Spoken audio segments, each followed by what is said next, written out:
कांग्रेस में टिकट वितरण को लेकर मचे हंगामे पर कांग्रेस के नेता मदन मोहन झा ने कहा है कि ऐसी कोई बात नहीं है। उन्होंने बताया कि बैठक में तय किया गया है कि मुकेश सहनी को कांग्रेस कोटे से सीट दी जा रही है, लेकिन उन्होंने कहा कि उन्होंने इस बारे में कोई जानकारी उनको नहीं मिली है। टिकट बेचने के आरोप पर मदन मोहन झा ने कहा कि जब तक लिस्ट जारी नहीं होगी तब तक ऐसे आरोप पूरी तरह निराधार है। हम तो दिल्ली से आ रहे हैं, रात में हमको उम्मीद है जो हो गया होगा। दिल्ली में सर लगातार मैराथन बैठक चली है। कांग्रेस के लोग नाराज थे, जो सीट चाह रहे थे वो सीट पर बात नहीं बन पा रही थी। नहीं, कांग्रेस के लोग नाराज थे कि कैंडिडेट लोग नाराज थे, उसको क्लियर कीजिए। कांग्रेस के लोग जो सीट चाह रहे थे आरजेडी के लोग दे नहीं रहे थे, ऐसे बात सामने आई। नहीं, ऐसा कोई बात नहीं है, बराबर बात हो रही थी, नाराजगी की कहीं सवाल नहीं था, लेकिन एडजस्टमेंट तो करना पड़ता है ना। अच्छा, जब बैठेंगे तब ना उस पर बात होगी। तो आज बैठे हैं सब, लगता है रात में तो बात हो गई। कांग्रेस के कोटे से सीट दिया जा रहा है, किनको? मुकेश सहनी को।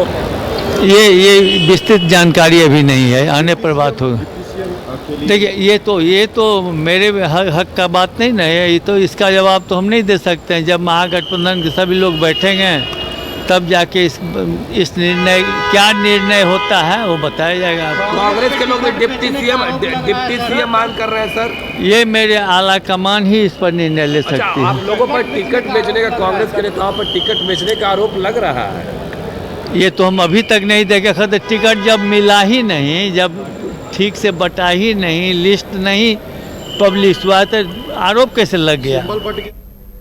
भाजपा नेता मनोज तिवारी पटना पहुंचे, जहां उन्होंने पत्रकारों से बात करते हुए कहा कि 2025 में मुख्यमंत्री नीतीश कुमार ही बनेंगे। महागठबंधन में अब तक सीट शेयरिंग का फॉर्मूला तय नहीं हो पाया है और सरकार बनाने का वो सपना देख रहे हैं। बिहार एक नई उड़ान के लिए तैयार है। बिहार अब आगे जा रहा है। बिहार में एम्स, एयरपोर्ट, सस्ती बिजली बिहार वासियों को मिल रहा है। सब कुछ जो है वो एनडीए के शासनकाल में हो रहा है। राजद और महागठबंधन का बिहार में कोई भविष्य नहीं है। महागठबंधन सीट तो शेयरिंग फाइनल कर नहीं पा रही है, तो वो लोग सरकार बनाने का तो सपना देखे। सपना सबको देखने का अधिकार है, लेकिन बिहार अब एक नए उड़ान को तैयार है। अब तक जहां पे आ गया है उससे बिहार को आगे जाना है। जिस हम एयरपोर्ट के पास खड़े हैं, ये जो स्वरूप है ये बिहार का अब ये स्वरूप है।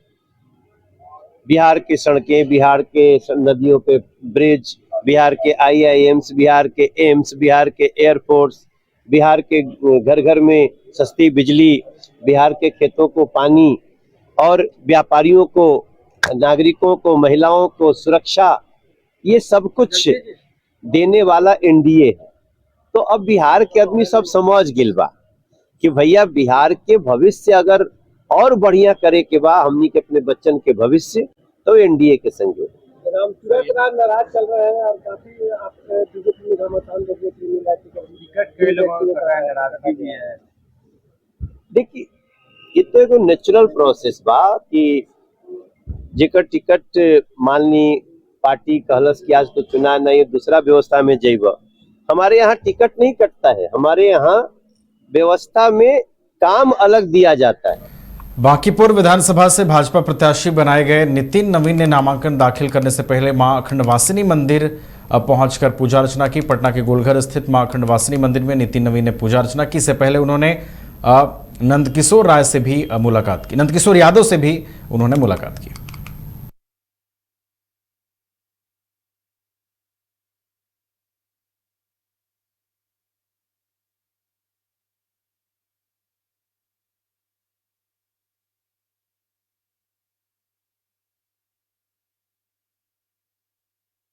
छत्तीसगढ़ के मुख्यमंत्री विष्णुदेव साय और केंद्रीय मंत्री अर्जुन राम मेघवाल राजधानी पटना पहुंचे। दोनों नेता एनडीए नेताओं के नामांकन कार्यक्रम में शामिल होंगे। कई जो एनडीए प्रत्याशी हैं उनके नामांकन कार्यक्रम में दोनों नेता शिरकत करेंगे। पटना पहुंचने के बाद क्या कुछ प्रतिक्रिया दोनों नेताओं की ओर से आई है, सुनवाते हैं आपको। देखिए, बिहार में विधानसभा चुनाव का संगठनांत हो चुका है और आज हम लोग 3 विधानसभा के नामांकन रैली के लिए छत्तीसगढ़ से आए हैं। एक तो यहाँ पर बांकीपुर विधानसभा है जहां हमारे संगठन के जो प्रभारी हैं आदरणीय नितिन नवीन जी, वो आज नामांकन फाइल करेंगे।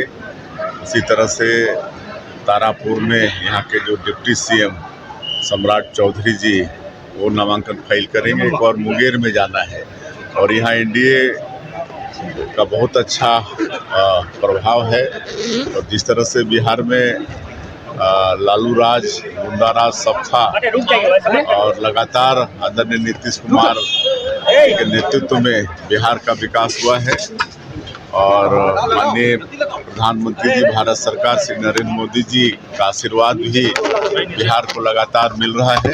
अभी बोल के एजेंसी है सर, एजेंसी है, एक बार बोल दीजिए। देखिए, बिहार में चुनाव के दो ही मुद्दे हैं, विकास और सुशासन। हमने विकास करवाया है एनडीए की सरकार ने, बिहार में सुशासन दिया है। इसलिए हम प्रचंड बहुमत से बिहार की जनता के आशीर्वाद से पुनः सरकार बनाने जा रहे हैं।